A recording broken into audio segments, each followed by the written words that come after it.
দেশে কিন্তু এখনো 4 কোটির মতো রাজাকারের বংশধর রয়েছে, যেটা 71-এও ছিল, বুঝলেন? এত রাজাকার ছিল আমাদের ওই সময়? অবশ্যই ছিল, অবশ্যই তখনও ছিল। 71-এ 7.5 কিন্তু কোটি। সংখ্যাটি তো 2 থেকে 5%-এর বেশি বলে না কখনো। না না, এটা 20% আপনার ছিল যারা বাংলাদেশের বিরুদ্ধে ছিল। ওনার কথা মতো যদি 4 কোটি রাজাকারের বাচ্চা এই বাংলাদেশে থাকে, তো 4 কোটি রাজাকারের বাচ্চা, তার সঙ্গে যদি 4 কোটি রাজাকারের বাপ ধরেন, বাচ্চার বাপ ধরেন, তাহলে তো আরো প্রায় 1 কোটি চলে আসবে, 5 কোটি।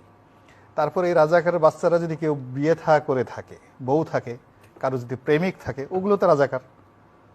এত কোনো অবস্থা নাই। অর্থাৎ 5 কোটি রাজাকারের বাচ্চা, তাদের বাপ, তাদের মা, এরা রাজাকার। এদের যদি বিয়ে করে থাকে বউ রাজাকার, এ যদি প্রেম করে থাকে কারোর সাথে, এই যে ইয়াং ছেলেরা, তো এটা তো সঙ্গতি কারণে আর রাজাকারের মেয়ের সাথে সে প্রেম করবে, তার বাড়িতে কোনো মুক্তিযোদ্ধার মেয়ের সাথে সে প্রেম করবে, এটা কমন।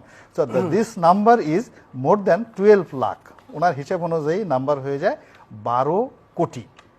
4 কোটি রাজাকার এই রাস্তায় এখন যদি থাকে 12 কোটি হয়ে যায়, বউ, বাচ্চা, প্রেমিক, এগুলো সব ধরলে আর কি, নাতিপুতি ধরলে 12 কোটি লোককে আসলে পাকিস্তান যাওয়া সম্ভব নয়। বরং এই রাজাকারের বাচ্চারা, 12 কোটি রাজাকারের বাচ্চারা যদি এক হয়ে যায়, তারা অনেককে ভারতে পাঠিয়ে দিতে পারে। That is the dangerous.